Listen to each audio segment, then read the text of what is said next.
ఈరోజు Chandrababu Naidu, Pawan Kalyan, home minister Anitha గారు, లోకేష్ గారు చెప్పాలి దీనికి ఆన్సర్.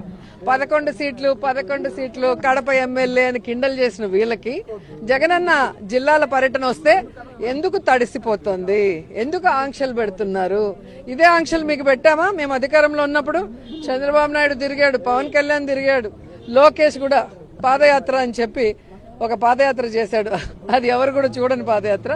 ఎప్పుడైనా ఆంక్షలు పెట్టామా? అంటే జగన్మోహన్ రెడ్డి గారు జనంలోకి వస్తే తెలుగుదేశం పార్టీ ఈవీఎంల ద్వారా గెలిచిపోయిందన్న విషయం పబ్లిసిటీ అవుతుంది కాబట్టి వాళ్ళు ఏదైతే సూపర్ 6 గానీ 143 మేనిఫెస్టోలో చెప్పినవి చేయకుండా జగనన్న ఇస్తున్నవి కూడా ఇస్తామని చెప్పి ఇవ్వకుండా పోవటాన్ని ప్రజలందరూ కూడా జగనన్న వెనక వెళ్తూ ఆయనకు చెప్తున్నారు. కాబట్టి వాళ్ళు చేసిన తప్పులు, వాళ్ళు చేస్తున్న అవినీతి ఏదైతే ఇప్పుడు ఉందో, ఇసుక గాని, మద్యం గాని, గంజాయి గాని, డ్రగ్స్ గాని, ఇవన్నీ బయటకు వస్తున్నాయన్న భయంతో, బాధతో ఈ ఆంక్షలు తప్ప ఎందుకు ఆంక్షలు నాకు చెప్పాల్సిన అవసరం వాళ్ళు ఉంది. మీరే చెప్పారు కదా, మీరే చూసారుగా 11 సీట్లని ఏ విధంగా ఎగతాళి చేశారు. 11 సీట్లు ఉన్న వాళ్ళ గురించి ఎందుకు భయపడుతున్నారు మరి? అండ్ రెండవది, ఈరోజు సీరియస్ గా డిస్కషన్ చేసింది పిఎస్సీలో ఏంటంటే జగన్మోహన్ రెడ్డి గారికి Z+ కేటగిరీ భద్రతను కల్పించాలి. కానీ వీళ్ళు కోర్టుకు గాని కేంద్ర ప్రభుత్వానికి కల్పిస్తున్నామని అబద్ధం చెప్తూ ఎక్కడా కూడా భద్రత కల్పించడం లేదు. రోప్ పార్టీస్ లేదు, పోలీసుల ప్రొటెక్షన్ లేదు. పోలీసులు ఏం పని చేస్తున్నారు? నియోజకవర్గాల్లో నోటీసులు ఇచ్చి మీరు మీటింగ్కి వెళ్తే మీ మీద రౌడీ షీట్లు తీస్తామంటారు, లేదంటే చెక్ పోస్టుల దగ్గర కార్లు పట్టుకోవడం, బైకులు పట్టుకోవడం, ప్రజల్ని కొట్టి పోలీస్ స్టేషన్లో కూర్చోబెట్టడం, జగన్ గారి మీటింగ్లు పోకూడదని. దీనికి పోలీసుల్ని ఉపయోగిస్తున్నారు.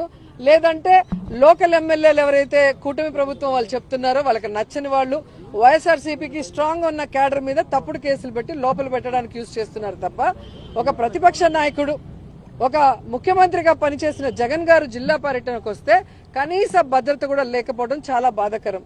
మీరు చూసారు పొదిలీకి వెళ్ళినప్పుడు గాని, రాప్తాడుకు వెళ్ళినప్పుడు గాని, నేనైతే కళ్ళారా చిత్తూరుకి మ్యాంగో రైతుల కోసం వచ్చినప్పుడు చూశాను. ఒక్క పోలీస్ అంటే ఒక్క పోలీస్ ఆ మార్కెట్ యార్డ్ లో ఉన్నారా? జనాలు ఎలా మీద పడి జగన్ గారిని వాళ్ళ వైపుకు లాగేసుకుంటున్నారు అభిమానంతో మనం చూసాం. అంటే జగన్ గారిని ఏదో ఒకటి చేయాలన్న తపన అనేది ఈ కూటమి ప్రభుత్వంలో కనిపిస్తుంది. ఎందుకంటే చంద్రబాబు నాయుడు సొంత తండ్రి లాంటి ఎన్టీఆర్ గారికే పార్టీ లాక్కొని చెప్పులేసి ఆయన చావుకు కారణమైన వ్యక్తి కాబట్టి కుట్ర రాజకీయాలు చేయటము, వెన్నుపోటు రాజకీయాలు చేయటం చంద్రబాబు నాయుడుకి వెన్నతో పెట్టిన విద్య కాబట్టి జగన్మోహన్ రెడ్డి గారి భద్రత గురించి మేమంతా ఆందోళన చెందాం. అందరం కూడా పిఎస్సీలో దాని మీద డిస్కస్ చేశాము. మేము న్యాయ పోరాటం దీని మీద చేయాలనుకుంటున్నాం. కేంద్రకు కూడా ఇన్ఫార్మ్ చేసి ఆయనకి భద్రత పెంచే విధంగా అడుగులు ముందుకు వేయాలి. అలాగే పార్టీ నుంచి ప్రతి జిల్లాలో నుంచి మరి జగన్ గారికి భద్రత కల్పించే విధంగా మేము ముందుకు వెళ్లాలనుకుంటున్నాం. రెండోది, జగన్మోహన్ రెడ్డి గారిని ఆయన పార్టీని భూస్థాపితం చేయాలన్న ఒక్క నీతిమాలిన ఆలోచనతో చంద్రబాబు నాయుడు కూటమి ప్రభుత్వం ఈరోజు ఏ విధంగా తప్పుడు కేసులు పెట్టి ఇంపార్టెంట్ లీడర్స్ అందరినీ కూడా అరెస్ట్ చేస్తూ వెళ్తున్నారు.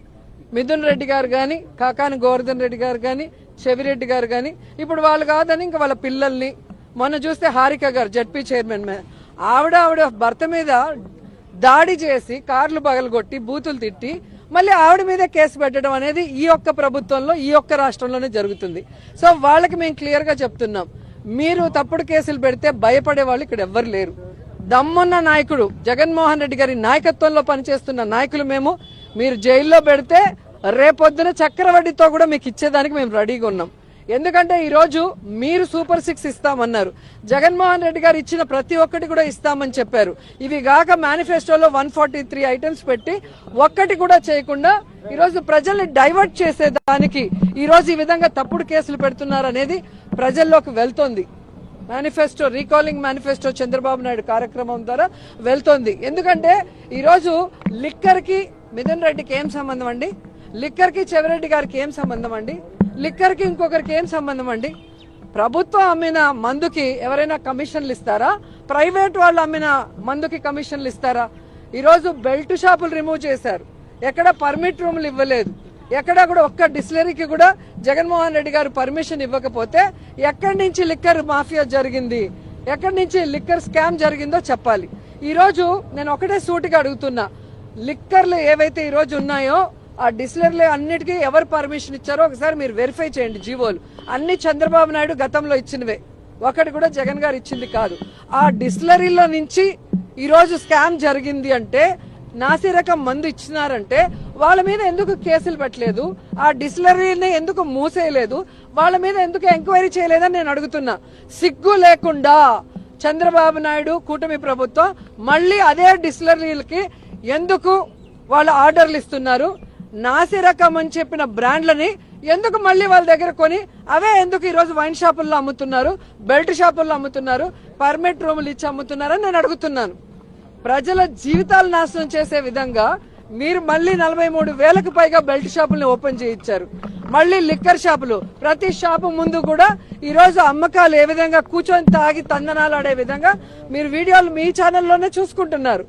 ఎక్కడైనా ప్రైవేట్ వాళ్ళకి నచ్చినట్టుగా ఈరోజు లిక్కర్ సిండికేట్ ని తయారు చేసి వాళ్ళు రేట్లు పెంచుకొని వీళ్ళకి కమిషన్లు ఇచ్చే విధంగా కూటమి ప్రభుత్వం ప్రవర్తిస్తూ ఈరోజు జగన్మోహన్ రెడ్డి గారి ప్రభుత్వం మీద నింద వేసే విధంగా ఈరోజు మిథున్ రెడ్డి గారిని కానీ ఇంకొకరిని అరెస్ట్ చేయడం అనేది ప్రజలు గమనిస్తున్నారు. సో ఈ విధంగా తప్పుడు కేసులు పెట్టిన చంద్రబాబు నాయుడు కూటమి ప్రభుత్వాన్ని కూకటి వేళ్లతో సహా పెకిలించి బయటపడేసేంత వరకు మేమందరం కూడా పోరాడతామని కూడా ఈ సందర్భంగా తెలియజేసుకుంటున్నాను. అండ్ ఈ రోజు తెలుగుదేశం పార్టీకి చెప్తున్నాను, ప్రశాంతి గారికి ఏదో జరిగిపోయిందని అన్ని ఛానల్లో డిస్కషన్ పెట్టి ప్యానెల్ మీటింగ్లు పెట్టి మళ్ళీ ప్రసన్న కుమార్ రెడ్డి ఇంటికి పోయి ఆయన ఇల్లు డ్యామేజ్ చేసింది మీరు అందరూ చూశారు. పోలీస్ స్టేషన్ లో వెంటనే కేసులు పెడతారు. కోర్టు కూడా ఏ విధంగా తప్పు పట్టిందో మనం చూసాం. కానీ నా విషయంలో అంత వల్గర్ గా మాట్లాడుతుంటే అదే ప్రశాంతి పెంచి పోషిస్తున్న ఆర్పి, అదే వేమిరెడ్డి గారు పెంచి పోషిస్తున్న ఆర్పి అన్ని రకాలుగా మాట్లాడుతుంటే ఎందుకు పోలీసులు కేసు పెట్టట్లేదు? కోర్టులో ఎందుకు సుమోటోగా తీసుకుని అలాంటి వాళ్ళకి బుద్ధి చెప్పట్లేదని నేను అడుగుతున్నాను. ఈరోజు నా నియోజకవర్గంలో భానుప్రకాష్ అనేవాడు తండ్రి పేరు చెప్పుకొని రాజకీయాల్లోకి వచ్చాడు. మేము కష్టపడి పైకి వచ్చిన వాళ్ళు. అలాంటి వాడితో కూడా లోకేష్ గారు నన్ను ఈరోజు మాట్లాడిస్తున్నారు. మరి దీని గురించి ఎందుకు ఏ ఛానల్లో కూడా ప్యానల్ డిస్కషన్ చేయట్లేదు? మేధావులు విశ్లేషకులు ఎందుకు కూర్చోవట్లేదు? అంటే మీ పార్టీలో ఉంటే వాళ్ళు మంచోళ్ళు, పక్క పార్టీలో ఉంటే వాళ్ళు చెడ్డోళ్ళు. ఇదే ప్రశాంతి వైసీపీ నుంచే కదా వచ్చింది. మరి ఆవిడ కోసం అంత ఆరాట పడిన వాళ్ళు ఈ రోజు హారిక గారికి ఒకటి జరిగినా నాకు ఒకటి జరిగినా ఎందుకు పట్టించుకోవట్లేదు? మేము మహిళలు కాదా? మాకు మనోభావాలు లేదా? మా ఫ్యామిలీలు బాధపడవా? కాబట్టి ఈ రోజు అధికారం ఉంది కదా అని ఎగిరెగిరి పడితే రాబోయే కాలంలో జగనన్న ముఖ్యమంత్రి అయిన తర్వాత ఎగిరెగిరి పడిన వాళ్ళని ఎగరేసి తంతామని కూడా ఈ సందర్భంగా తెలియజేసుకుంటాం.